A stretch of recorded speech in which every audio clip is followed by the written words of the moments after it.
Ooh, welcome to Syntax. Today we got a live one for you. Well, kind of live. Here we are, me and Scott in the person. We don't get to see each other all that often. We are here at GitHub Universe. Pretty exciting that we a whole bunch of announcements today. So the plan is that we're going to go through a bunch of the announcements of GitHub Universe, most of them surrounding VSCode and whatnot. And we got planned some guests coming in as well to talk about what's been going on. But welcome, Scott. Can I welcome you? How's it going? You can welcome me. Yeah. Oh man. Yeah, it's been a busy couple of days, right? Yeah, we've been here even today, just walking around. There's a lot of people here. I heard like 3,000 plus people. The scale of some of these conferences just absolutely blows my mind. So we saw me and Randy went out back because we wanted to look at all the gear, and they had a pallet, and I'm not lying, probably 150 boxes for Wi-Fi access points. It means like I'm just looking around everywhere of like what the gear is just to set this place up, and it's kind of just gear you wild. With, yeah, we're just talking to the audio guy about cameras over Ethernet or microphones over Ethernet, but that's not what we're here to talk about today. We're here to talk about GitHub Universe. Let's talk about Syntax Meetup. Syntax Meetup. So we're in San Francisco. We're like, let's do a meetup. We went to Bear Bottle Brewing. Yeah, at the Salesforce Park. It was like Salesforce Park. What a weird city, man. It was a park, right outside the Salesforce Tower. It was a park on top of a building. Yeah.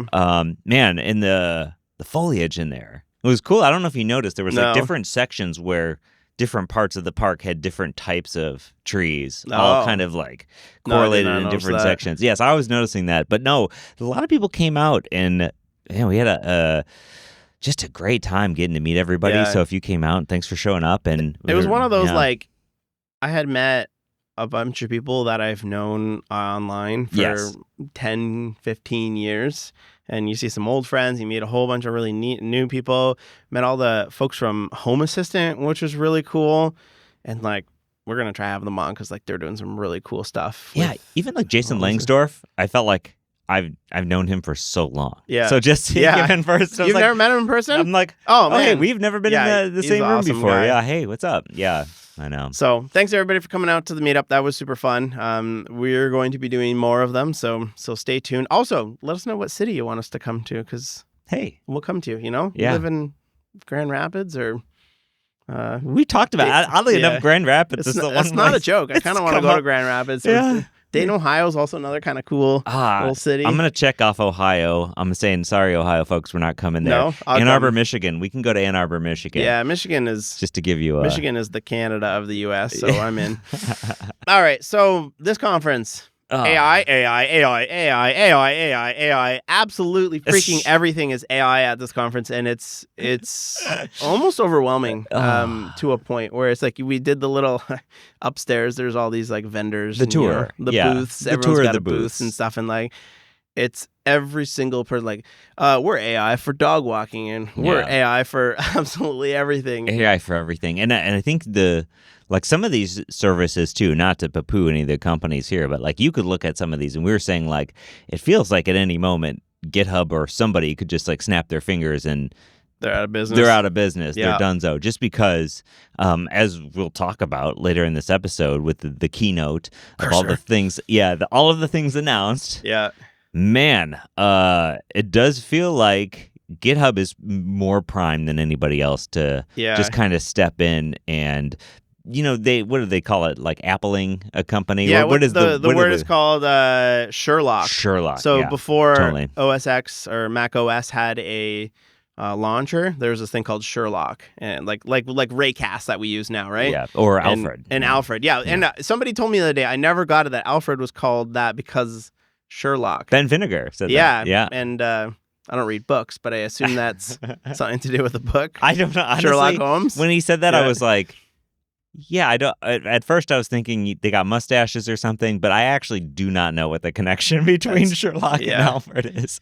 But anyways, the term Sherlock means a bigger company comes and does you away because you're just a feature in their product. So this conference was from GitHub. Obviously, GitHub is owned by Microsoft. Lots of AI stuff happening. So let's talk about like some of the stuff that they announced. Probably the biggest one that everyone's really excited about is that you can now use alternative models on GitHub Copilot in VS Code, meaning that you don't just have to use OpenAI.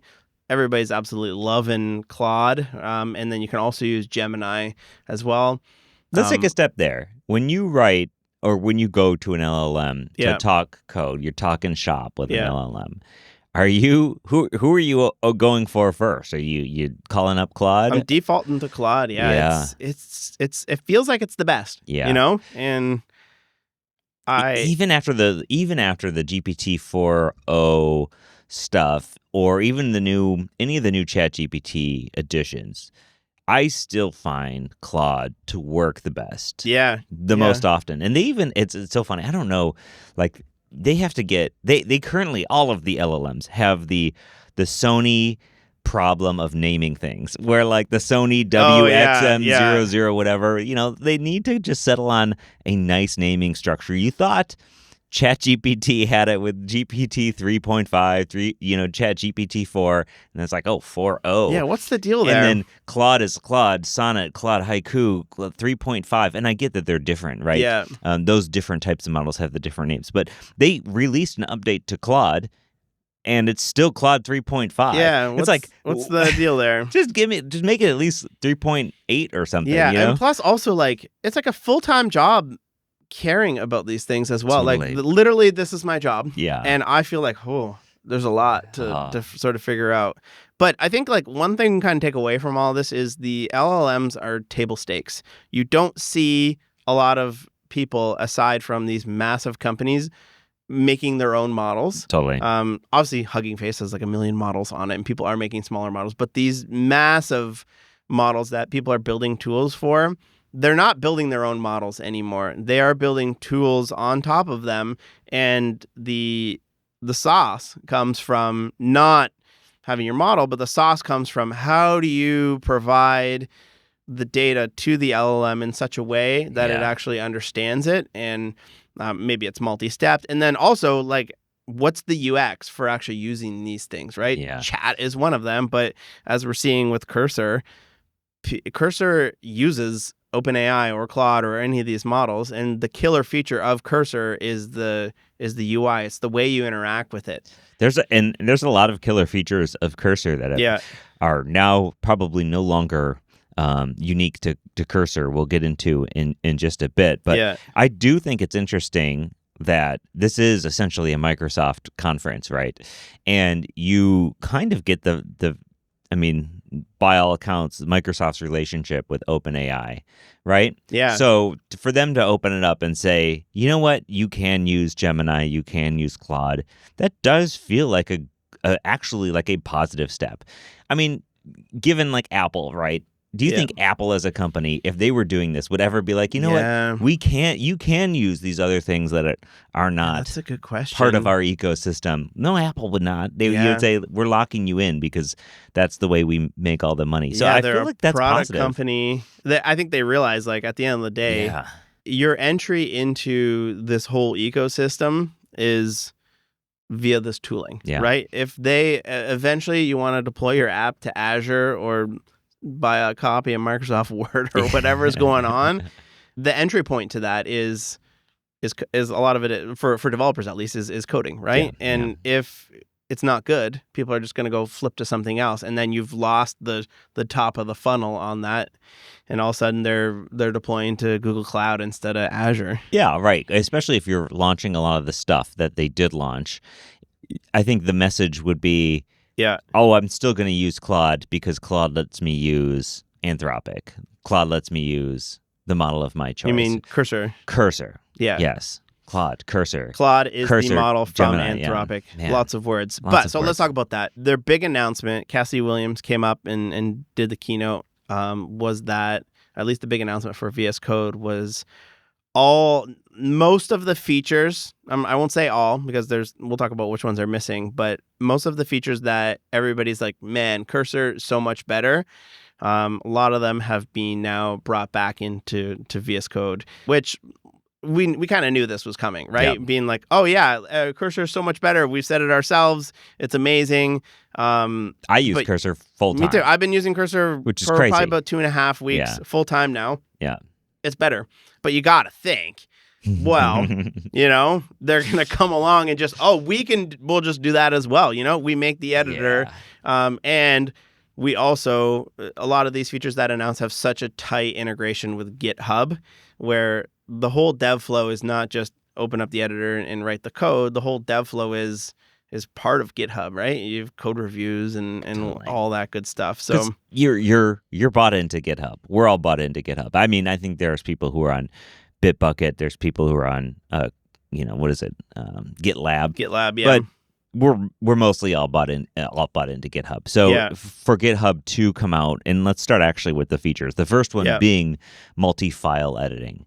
So for the LLM to be able to edit multi-files at once, touch them, whatever we need it to do, is one of the things that a lot of people use for Cursor. Now, I will say, this is not a feature I use very much in Cursor. No, let's talk about that. I don't trust it, really. I think that's the problem for me. I have low trust here. Yeah, it's great because if you want to refactor something with multiple files, like let's say, for example, you have something that updates something in your database, right? And you have like a field. You're like name, age, weight, and then you wanted to add another field. Sometimes that's going to be, okay, well, you have to add a field to your schema. You have to add a field to your updater function that updates the model, and you got to add something to your front end code that adds the input and the handler, maybe a set state function. And there's all of that, right? And that might be 6 or 7 different files, and being able to say, hey, can you add an additional field to this? And it knows kind of where to touch the things. That's a really great feature. I like it. And do you trust it or not? Sometimes it doesn't work very good. Well, I feel like on my part, it's a skill issue. Yeah. I feel like I haven't unlocked that workflow for myself, because by all accounts, the people who really like it seem to think that that's like, and it's one, if you look at this list of features that they added, it's the first one on the list. Yeah. Meaning like they feel like that's very important. The multi-file editing. Yeah. And also when you ask it to make something, it can now create multiple files for you as well, which is pretty cool. And it has this thing called intent detection, meaning that it will try to figure out which parts of your code need to be sent to the LLM. So you say, all right, this form here needs a new input between the AI and probably it crawls your dependency tree. Yeah. It will figure out, okay, well, I need to include these functions in the prompt. And like that's the killer feature is you can't just give it your entire code base. You have to give it the parts of the code base that you think are important so that it can then update it. Can it tell if my intent is for this code to work? Yes. That is how I start. It. I start my sessions. My intention is that this code will work. Yeah. Okay. So we also mentioned multi-modal selection, as in you can choose the model that you're going to use. There's also listed as repo indexing, which is again a feature that Cursor uses, where it's going to index your repo and put that into context. You can ask the model's questions about your code base specifically. Yeah, and you can reference like a function. Yeah. I'm using the function at, and you can reference a function name, or you can reference an enum or a CSS selector, Right. or an entire file in the chat window. Like there's a couple ways you can sort of approach writing code with these LLMs. Part of it is just the tabbing, and part of it is the inline chat. But then the other one is that, all right, I'm doing something bigger here. You open up the chat window on the side, and you can craft a bit of a bigger prompt. Yeah.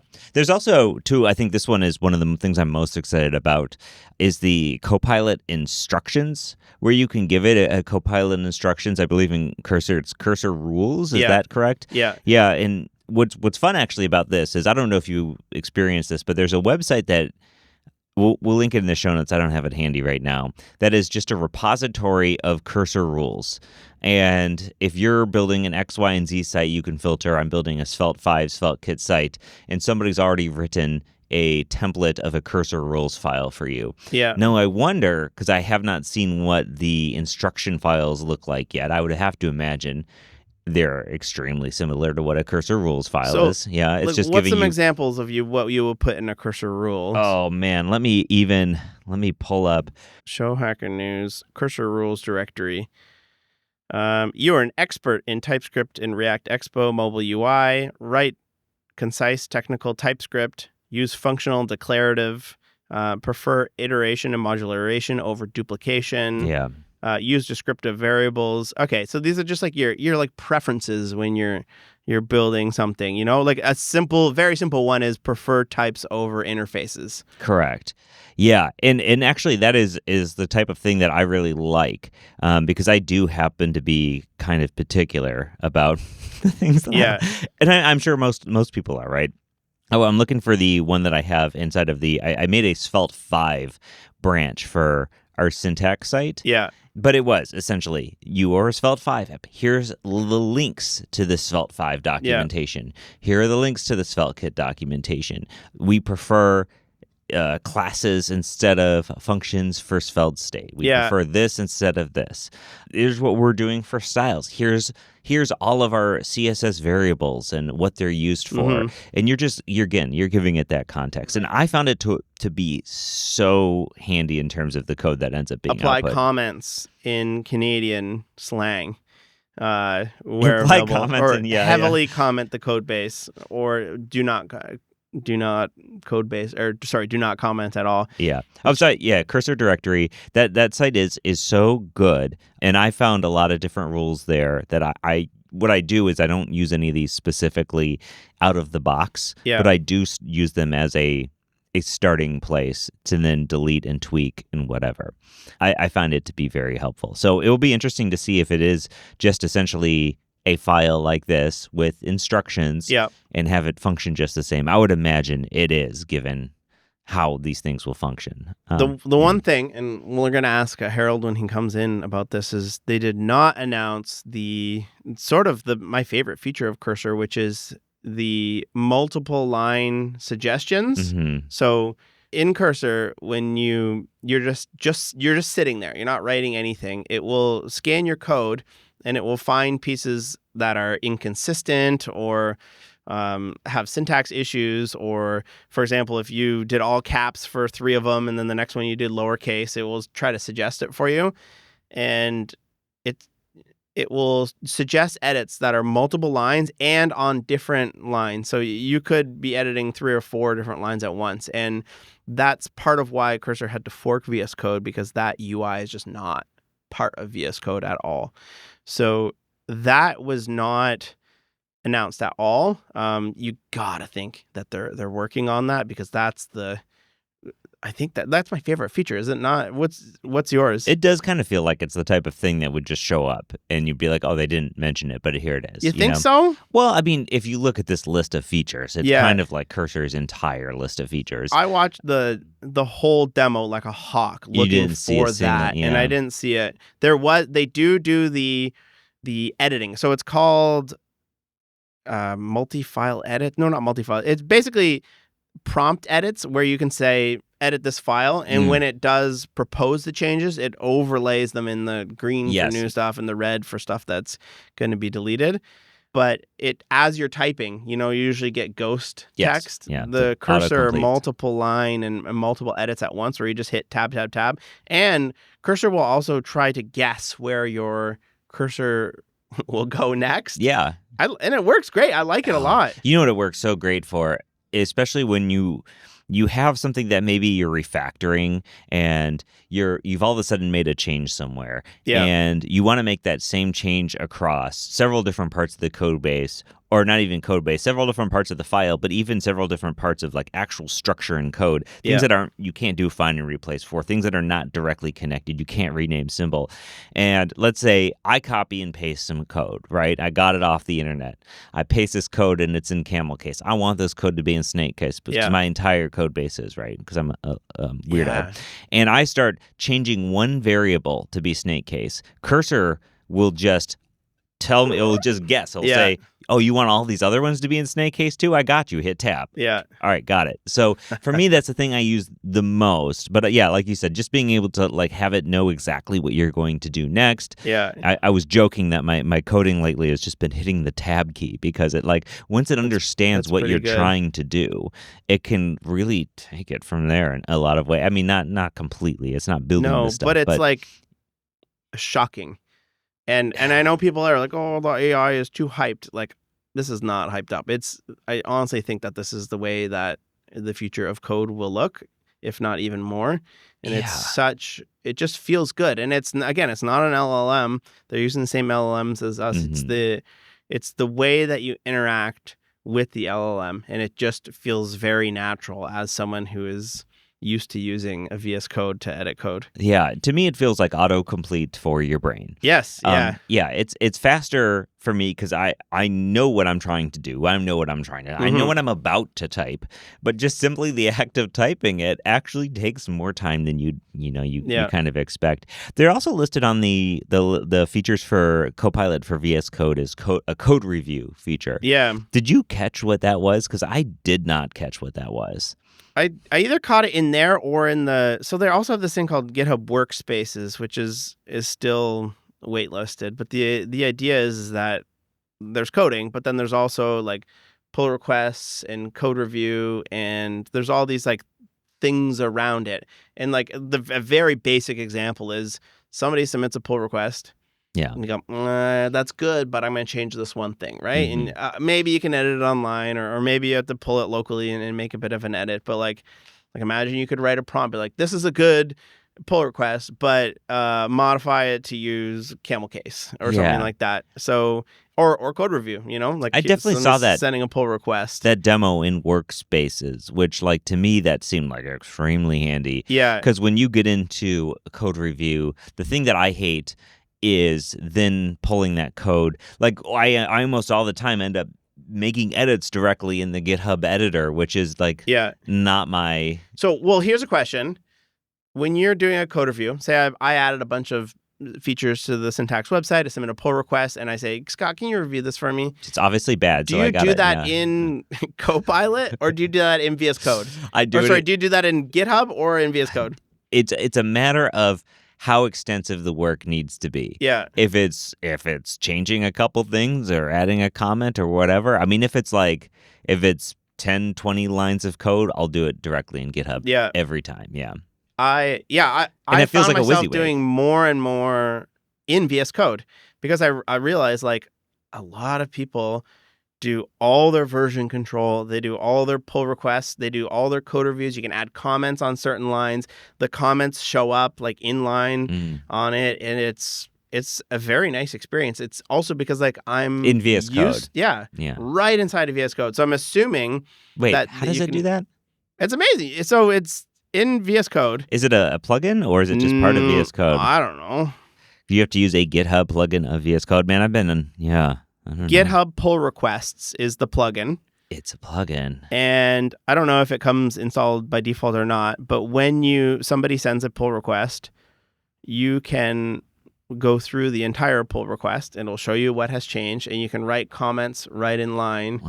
Wow. But then you get you can hover over top and see your types. Like you're just comfortable in your editor. So I'm assuming that means that they have taken a step further where you can now prompt the code review for edits as well. Yeah, so I don't have GitHub Pull Requests installed. It looks like there's a pre-release package you can install. You must have installed this because I have not seen this. I mean, unless it's a part of the official GitHub extension itself, which, I see there being 25 million downloads. So everybody's using this. Except for me. Yeah. Yeah. It's pre-release. Yeah, it's been around since 2018. I feel like I've been using it for quite a while. And I only found out it because I've been forcing myself to try do all of Git inside of VS Code. I feel like I should. So folks out there, I have just learned about it. I'm the 25th.00 whatever 1 millionth person to figure this out. So, wow. Cool, you learn something every day, huh? Yeah. Well, here's the question. Does it exist in Cursor? Yeah. That's honestly why, I love Cursor, but I don't think that they're going to be able to kick it given that daddy to VS Code is GitHub. Git daddy. Which, or I don't know. Who's the daddy? Is Microsoft the daddy? Yeah. But GitHub is Git daddy now. I think that is after this very tight Keynote integration. Yeah. But it's also good to see GitHub investing so much in this like code development flow. Because I think a lot of us they literally renamed themselves to an AI company. Totally. Like if you go to GitHub.com. Well, who didn't rename themselves to be an AI company? Yeah, I think that's what we learned from a lot of the vendors here is everybody has renamed themselves to be a AI company lately. Yeah. If it was on the GitHub Twitter, what is their thing? The AI powered developer platform.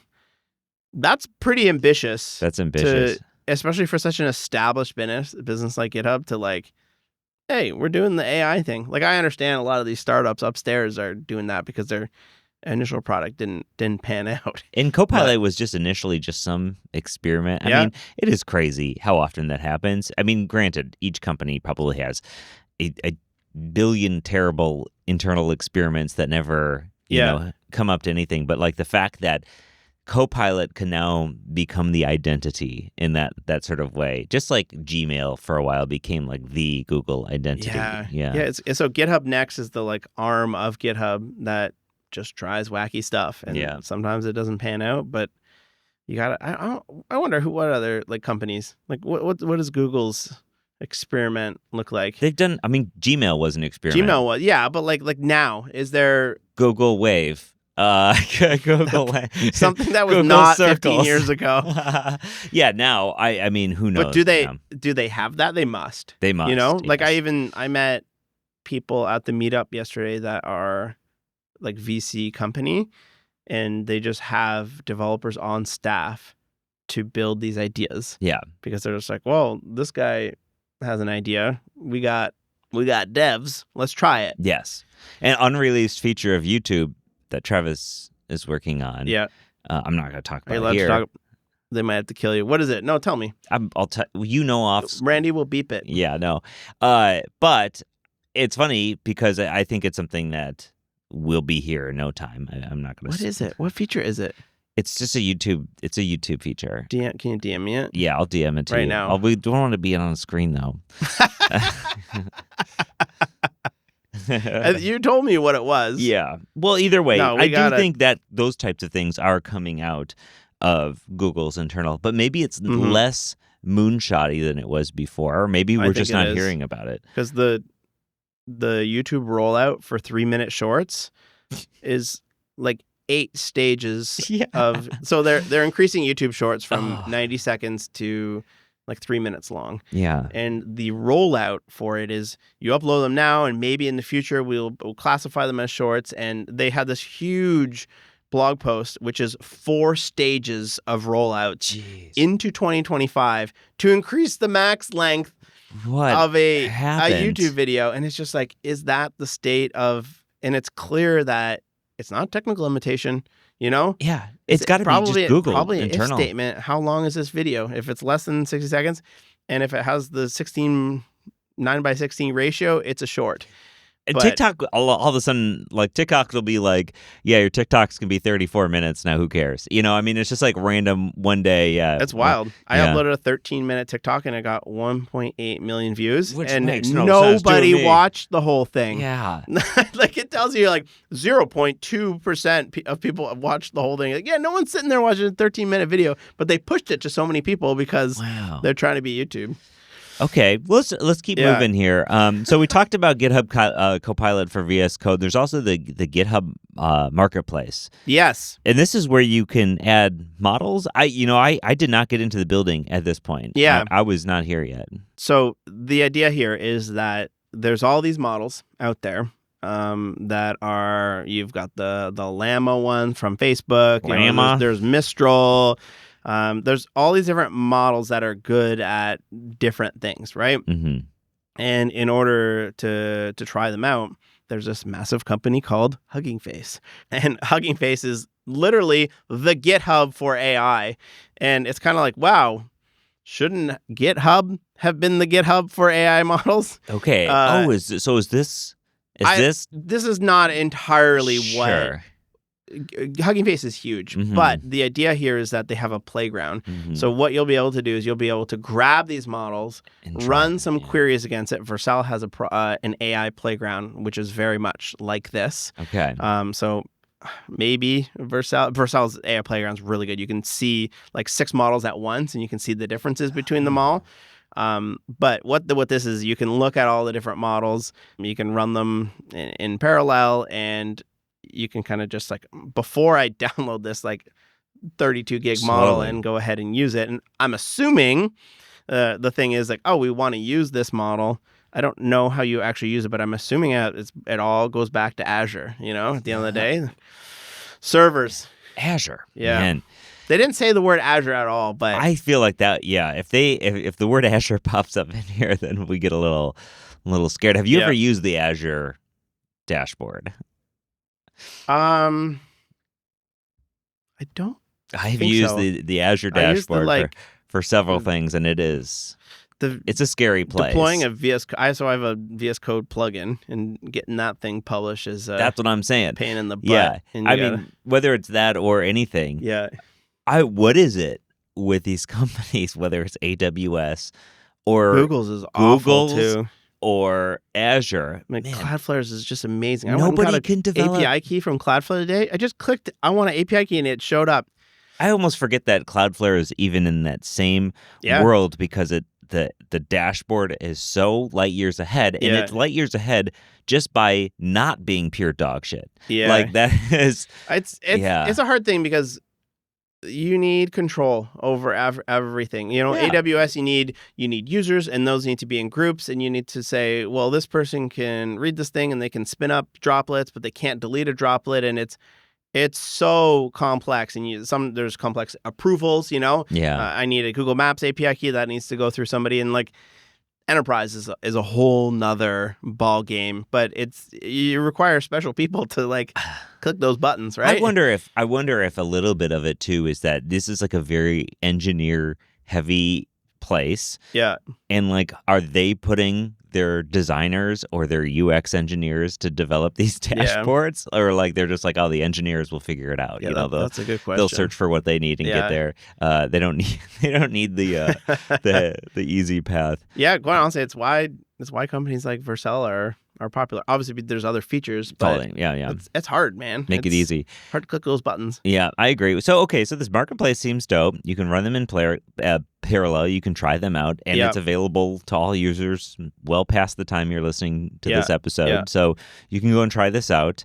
Pretty cool. I did not know that this was coming. Let's talk about Copilot Workspace. Yeah, this is not something I talked a little bit about it. It's not something I have access to just yet, and I'm not totally sure I understand where it is, but I feel like they're trying to push more of the software development onto GitHub with this, which is like obviously code reviews and pull requests are part of that, but editing the files and whatnot are them as well. I should be able to have access to this. You're a GitHub star, I'm a aren't GitHub you? star after all. Yes, they did make me wait in the wait list like everyone else. You're gonna be a little button to jump ahead in line.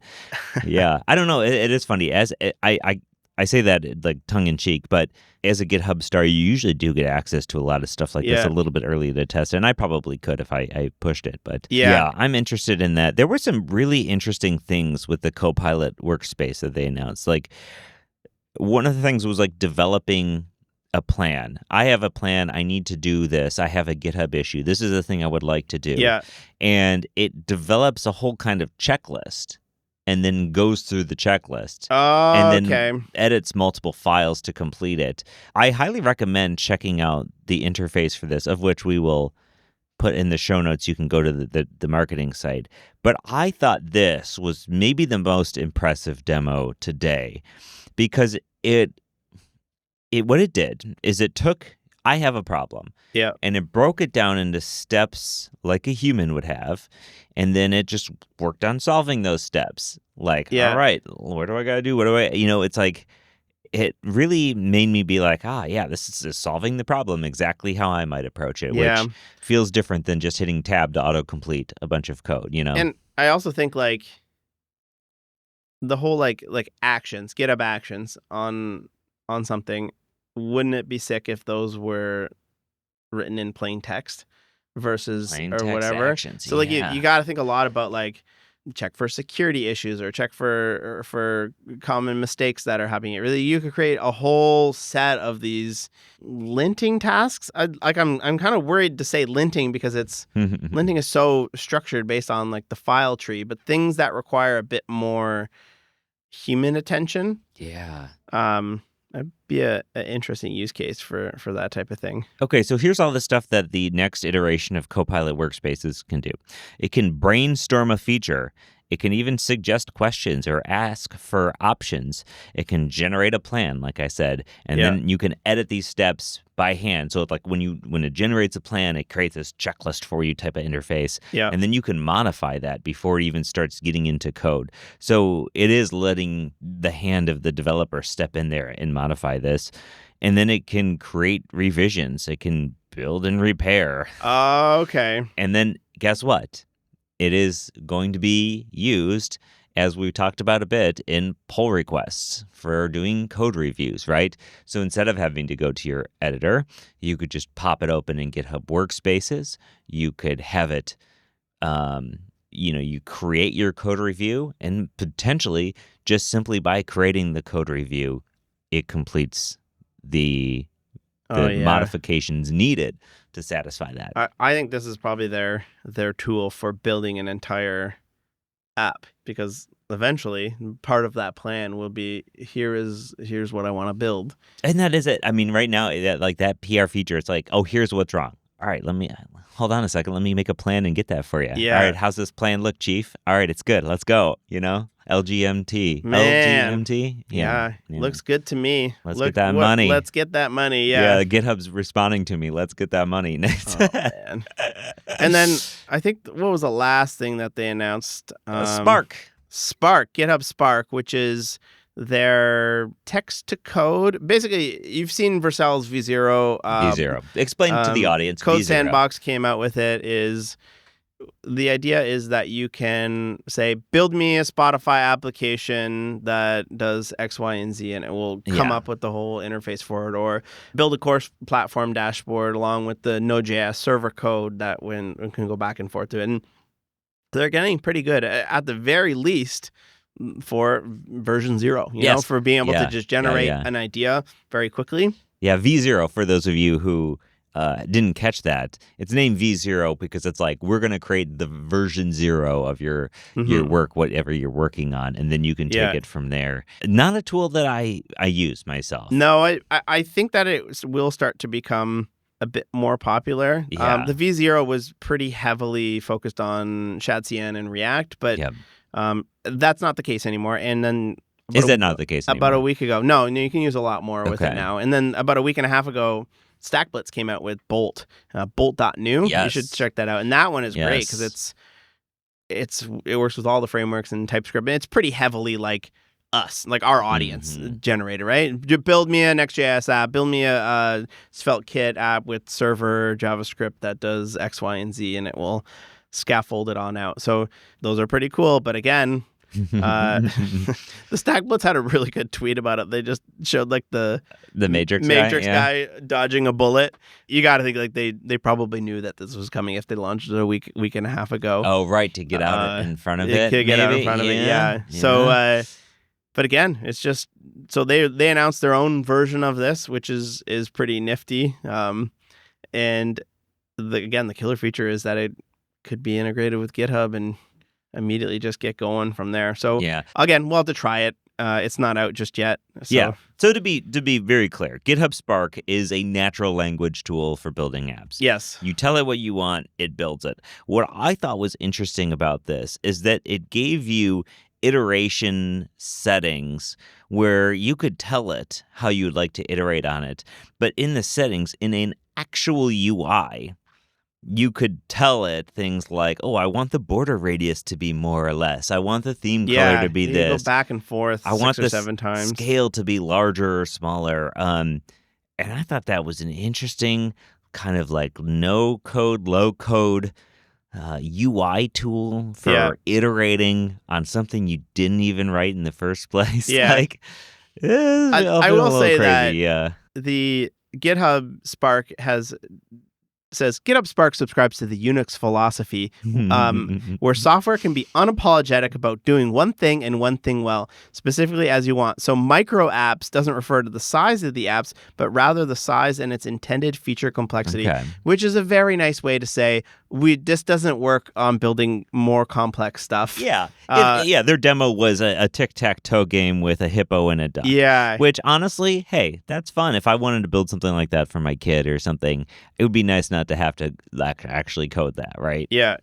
So you can build out something. I think the one thing, though, that Vercel has got them on this is that the Vercel ones look good because they got Shad CN on it. And some of these demos they were putting out were a little funky looking. To me, that's a coat of paint thing. And let me tell you what.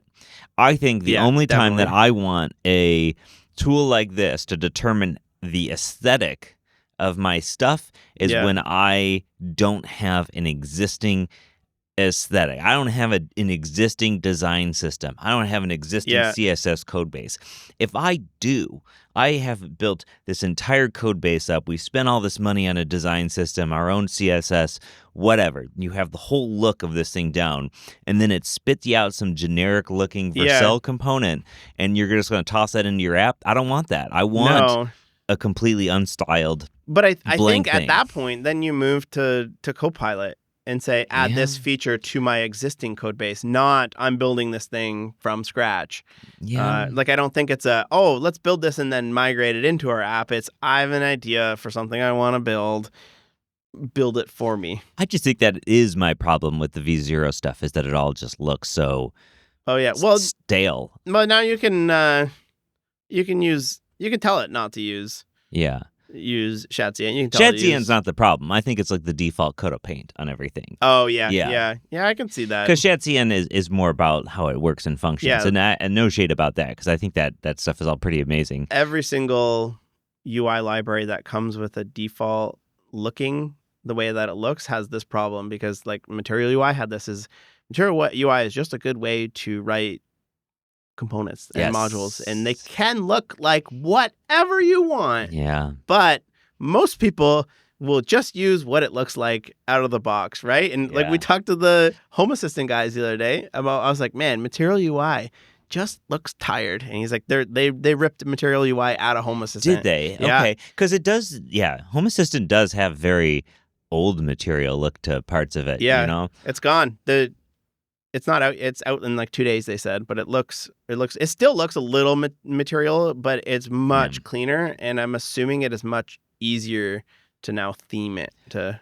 I have themed Home Assistant rather extensively, as I want to do, and it wasn't that bad before, but it certainly wasn't like, I don't know, ideal. Because they have CSS variables in there and everything already. A lot of CSS variables. I'm curious about the new version, though. We'll have them on to talk about that. Okay, we got the big announcements. Yeah. Let's get final thoughts here, Wes. Okay, so final thoughts. I got some questions for you. Big questions. All right.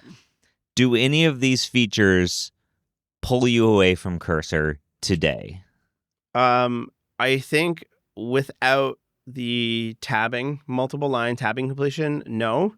But I'm very happy to see that they obviously are watching that and saying, we actually need that. Yeah.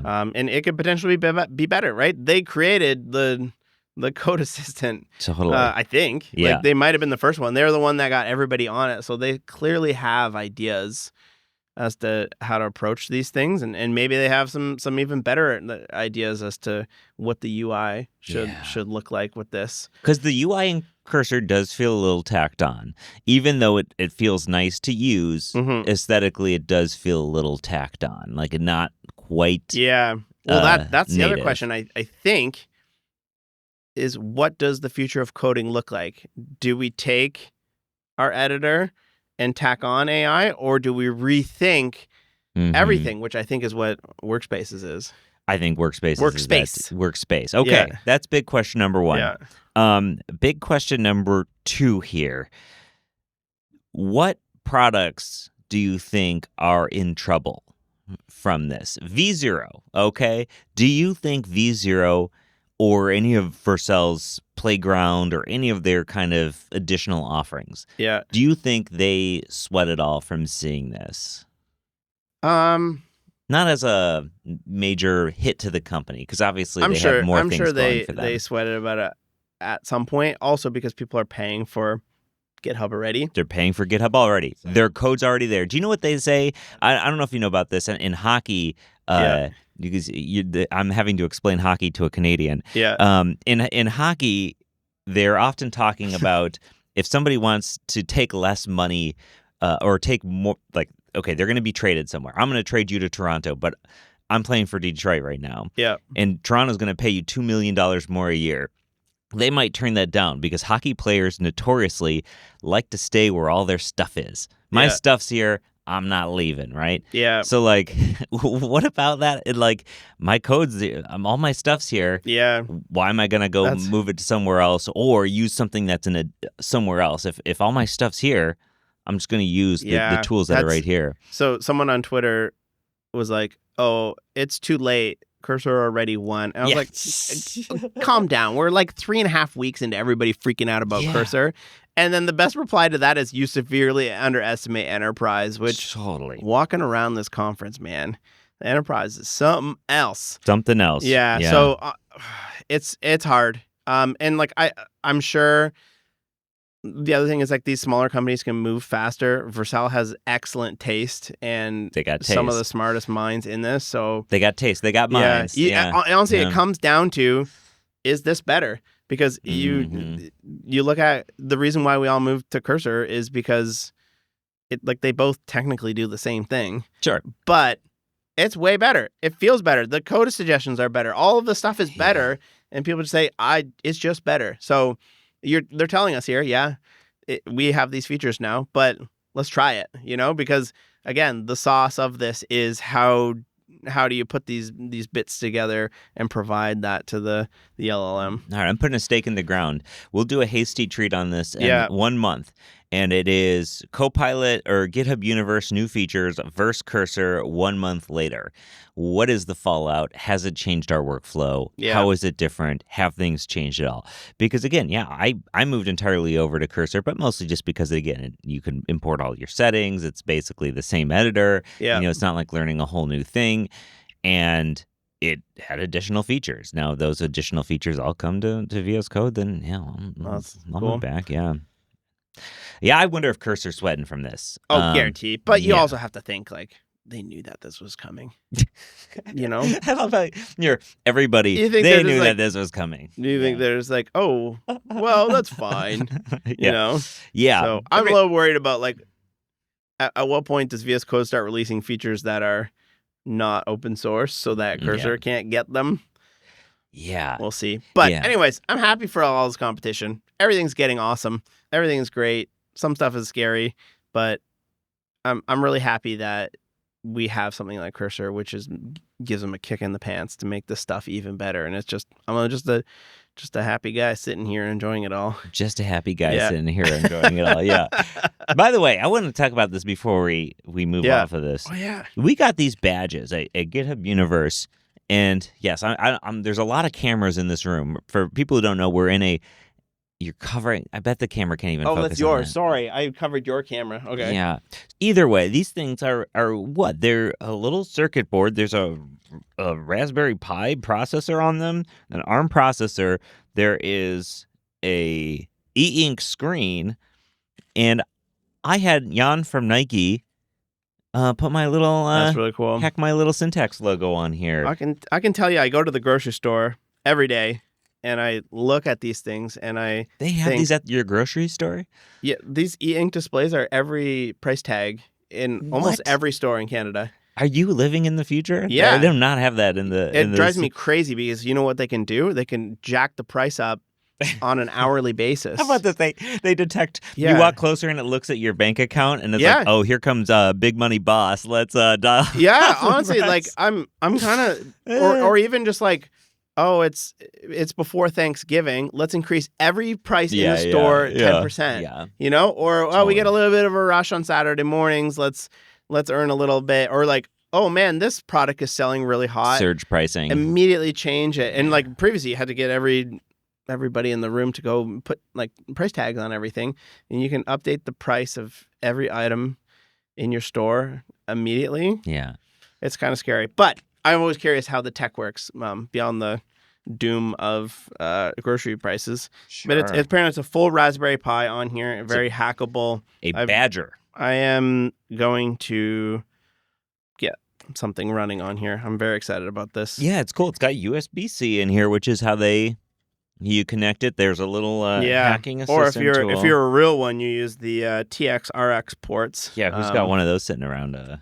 I do. We did a whole episode on. No, I mean at GitHub Universe here. Oh yeah. Nobody's got like alligator clips. Who brought or whatever. it? Yeah, who brought their alligator clips to? Yeah, this is really cool. Overall, conference has been amazing. Though, it's been a different experience. I'm used to Dev Conference. Yeah, all the talks are by developers building things, interesting projects. This is a different beast. Yeah.